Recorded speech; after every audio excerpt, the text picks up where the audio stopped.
बाहुबली नेता आनंद मोहन की धर्मपत्नी जो कि शिवहर से चुनाव लड़ रही हैं, उनके पास कितना सोना है ये जान के आम जनमानस, आम जनता और एक मिडिल क्लास फैमिली की आंखें चौंधिया जाएगी। लोग सोचने पे मजबूर भी हो सकते हैं। वही शिवहर जहां से ताल ठोक रही हैं रितु जायसवाल आरजेडी के टिकट पे, और उनका सामना कर रही हैं लवली आनंद जो कि आनंद मोहन की शाख बचा रही हैं।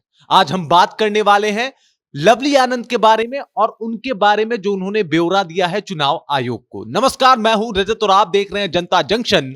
बात कर रहे हैं हम लवली आनंद के बारे में। तो सबसे पहले मैंने जो जिक्र किया कि भाई साहब इतना सोना जो अगर आप जान गए तो एक मिडिल क्लास फैमिली की आंखें चौंधिया सकती है। 450 ग्राम सोना, मतलब कितने लोगों ने एक साथ 450 ग्राम सोना रखा हुआ नहीं देखा होगा, लेकिन लवली आनंद के पास है। और अगर वही उनके पति आनंद मोहन का भी सोना उनके सोने से जोड़ दिया जाए तो 250 ग्राम सोना आनंद मोहन के पास भी है।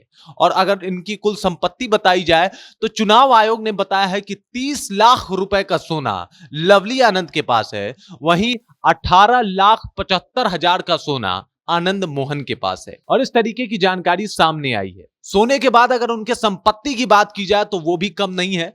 5 करोड़ से अधिक की उनकी संपत्ति बताई गई है चुनाव आयोग में। उनकी गाड़ी जो है वो है टाटा सफारी। ये सारी चीजें मैं इसलिए भी बता रहा हूं आपको क्योंकि जो भी आप नेता चुनते हो तो आप उसके बारे में जानने को इच्छुक होते हो। आपको पता होना चाहिए कि आपका नेता कैसा है, आपका लीडर कैसा है, उसकी संपत्ति कितनी है। और ये चुनाव आयोग भी चाहता है कि ये जानकारी आप तक पहुंचे, इसलिए वो सारे डिटेल्स लेता है। वो चाहता है कि जाने कि उनके ऊपर कोई मुकदमा है कि नहीं, मुकदमा है तो उनमें किस तरीके का मुकदमा है, क्या उसके ऊपर वो सजा काट रहे हैं या रिहाई मिल चुकी है।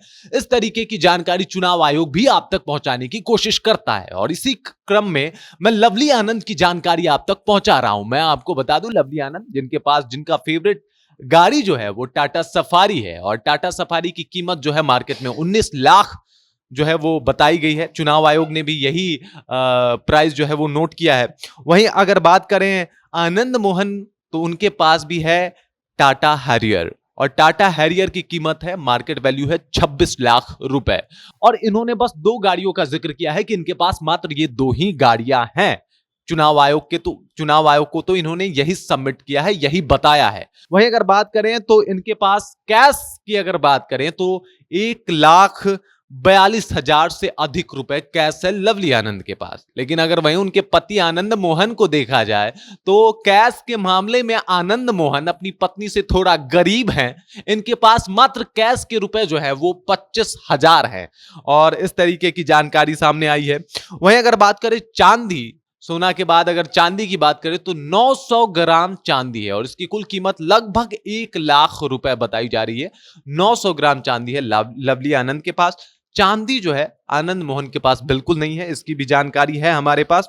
वहीं अगर बात करें तो 5 करोड़ 20 लाख रुपए की कुल संपत्ति है इनकी, और 5 करोड़ 20 लाख के अलावा इनका एक अपना घर है जिसकी कीमत जो है वो लगभग 5 करोड़ से भी अधिक है। तो ये कुल इनकी संपत्ति है, कुल डेटा जो है वो मैं आप तक पहुंचा रहा हूं, इंफॉर्मेशन बता रहा हूं। वहीं अगर बात करें शिवहर की सीट की तो शिवहर की सीट से इनको लगातार ताल ठोक के ये कह रही हैं रितु जायसवाल की इस बार तो हम ही जीतने वाले हैं। इस बार जो लड़ाई है वो कलम वर्सेस बंदूक की लड़ाई है, और इस बार इस लड़ाई में हम बाजी मारने वाले हैं। मैं आपको ये बात भी बता देता हूं कि इस शिवहर की लड़ाई में आईएस फैक्टर जो है वो सामने भी आ रहा है। आईएस फैक्टर यानी आनंद मोहन के ऊपर आईएएस जी कृष्णैया के हत्या का आरोप भी लगा हुआ है, और उसके ऊपर वो सजा भी काट के आ गए हैं।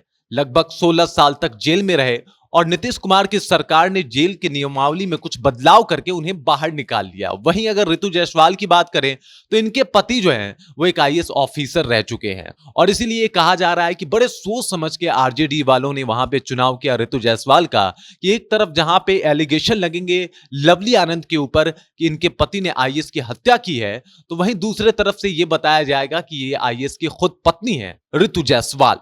और इस तरीके से ये लड़ाई को बहुत दिलचस्प मोड़ दे दिया गया है।